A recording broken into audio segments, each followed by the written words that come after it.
your bedroom, okay?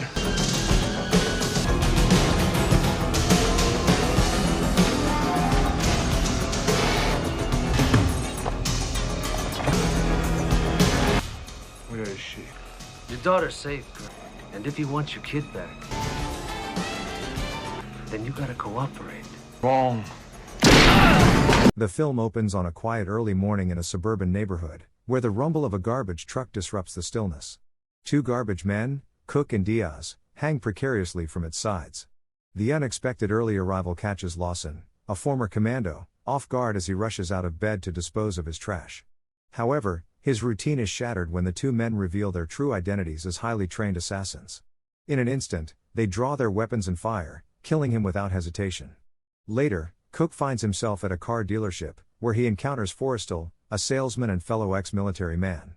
Instead of making a purchase, Cook steals a vehicle and callously runs over Forrestal in his escape.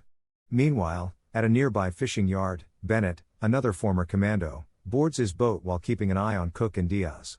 As Bennett sets sail, Cook detonates a bomb remotely, obliterating the vessel in a fiery explosion. Elsewhere, retired Colonel John Matrix enjoys a peaceful day chopping wood when his daughter Jenny tries to surprise him. Their breakfast is interrupted by the sound of an approaching helicopter. Major General Franklin Kirby steps out, instructing his men, Jackson and Harris, to secure the area. During their meeting, Kirby reveals that former commandos from John's unit are being targeted and killed. As Kirby departs to investigate the attacks further, John remains on high alert. His instincts prove correct when Diaz emerges from the bushes, opening fire and killing Harris while wounding Jackson. In a frantic moment, John instructs Jenny to hide before retrieving his arsenal from the shed.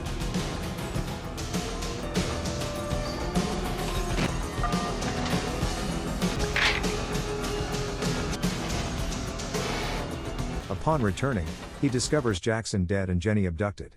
Diaz taunts John, informing him that his daughter is in the hands of his associates and that cooperation is the only way to ensure her safety.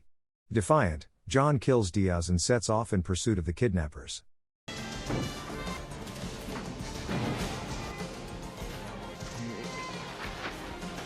He pushes a car off a hillside to gain momentum for the chase, but his plan backfires.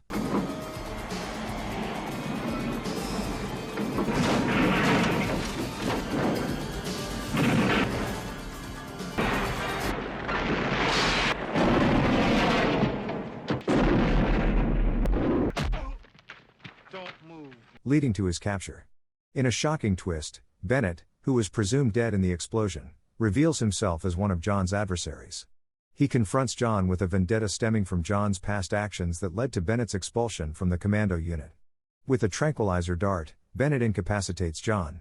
When John regains consciousness, he finds himself chained to a table in a dimly lit room surrounded by Bennett's henchmen. It is here that he meets Arias, an exiled dictator who seeks revenge against the current president of Val Verde, a fictional nation. Arias coerces John into agreeing to assassinate the president under threat of torture and death for Jenny. Bennett and his men escort John to the airport where Sully is waiting to ensure John's compliance and Enriquez is assigned to accompany him on the flight to Val Verde. Bennett coldly warns John that any failure to keep him updated will result in Jenny's death. With no other choice, John reluctantly boards the plane with Enriquez, setting the stage for a harrowing confrontation ahead. Inside the aircraft, John leans toward a flight attendant and inquires about the duration of the flight. She informs him it will take 11 hours. In a calculated move, John discreetly eliminates Enriquez, covering his body with a hat and blanket to create the illusion that he is merely sleeping. Seizing the moment as the plane ascends, John stealthily slips away and sets his timer for 11 hours. Meanwhile, Sully, oblivious to John's escape, contacts Arias to assure him that the commando is adhering to their orders. Once off the plane, John follows a woman named Cindy to her car, forcibly persuading her to tail Sully's vehicle. Their pursuit leads them to a shopping complex, where John reveals his predicament to Cindy.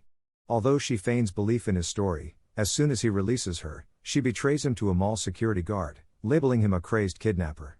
The guard calls for backup, and a group of security personnel quickly converges on John. Sully spots Cindy and, upon approaching her, notices John grappling with the guards.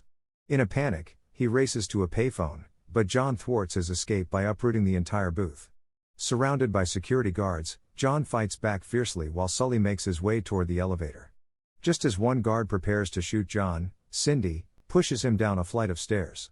The injured guard commands her to halt, but she flees, becoming an unwitting fugitive. John pursues Sully into the parking lot, igniting a frantic foot chase that quickly escalates into a car chase.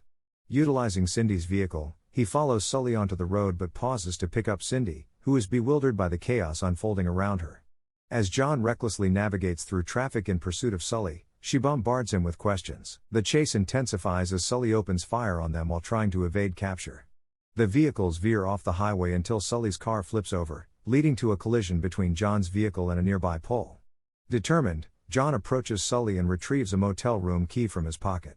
He dangles Sully precariously over the edge of a cliff as Sully attempts to negotiate, claiming he can lead John to Cook, who knows Jenny's whereabouts. However, having seen the motel key, John is already aware of Sully's destination and drops him into the abyss. With renewed focus, John and Cindy commandeer Sully's car and head for the motel. Meanwhile, on a private island, Arias and Bennett transport Jenny to one of the former dictator's villas and lock her in a room before departing. Racing through traffic, John shows Cindy a picture of Jenny, urgently explaining that he must find his daughter before Arias and Bennett realize he never arrived in Val Verde. Upon arriving at the motel, they enter the room in search of clues just as Cook arrives and knocks on the door. To buy time, John turns on the shower, creating the illusion that Cindy is enjoying herself inside with Sully. When she opens the door, Cook steps in, mistaking her for Sully's date. The tension escalates as John launches an attack. They engage in a fierce struggle for survival.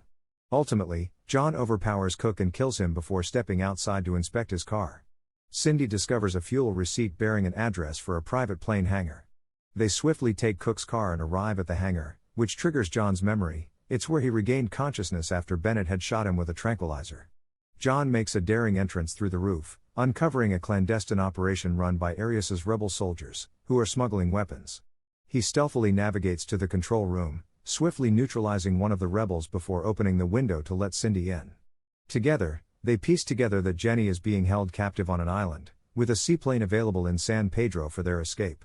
However, before heading to the plane, John insists they need to arm themselves properly. They break into a weapons store, loading up on everything from firearms to explosives, including a rocket launcher. While Cindy hauls most of the arsenal to their getaway car, John is apprehended before he can join her.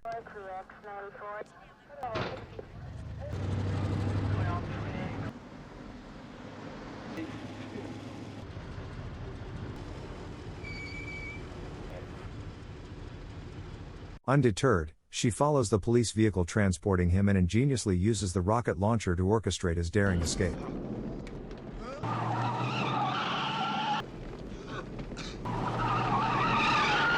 Meanwhile, at the villa, Arias inquires of Bennett about the arrival time of John's plane in Val Verde and whether they should anticipate any interference from the commando.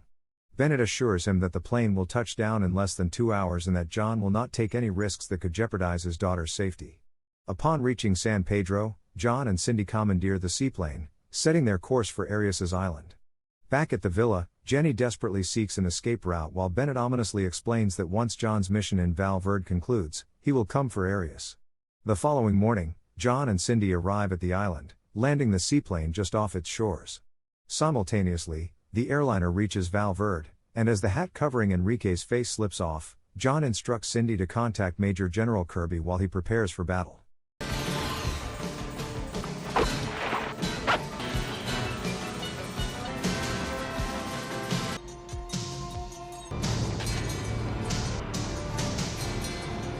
He stealthily approaches the villa, surveying Arias's private army before strategically placing explosives around the rebel base and silently dispatching several soldiers.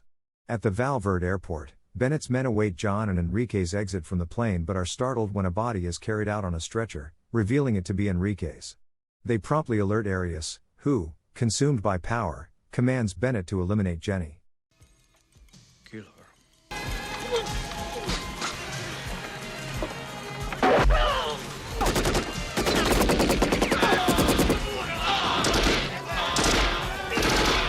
As Bennett nears her room, John detonates the explosives,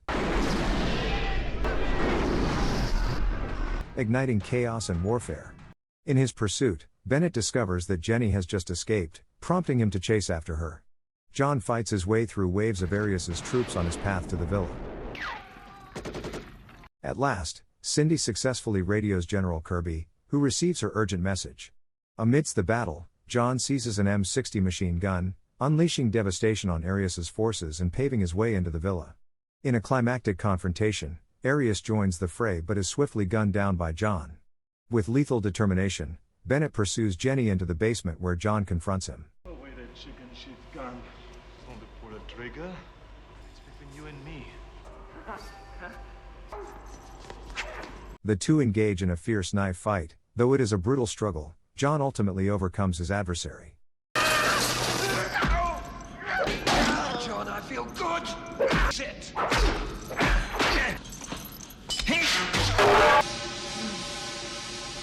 Reuniting with his daughter, John meets General Kirby on the beach. When offered his former role as a commando, he gazes at the beautiful Cindy and his beloved daughter and realizes that he has chosen a different path, one of peace over war. Thank you for watching. If you are new, don't forget to subscribe for more recaps. Until next time, have a nice day.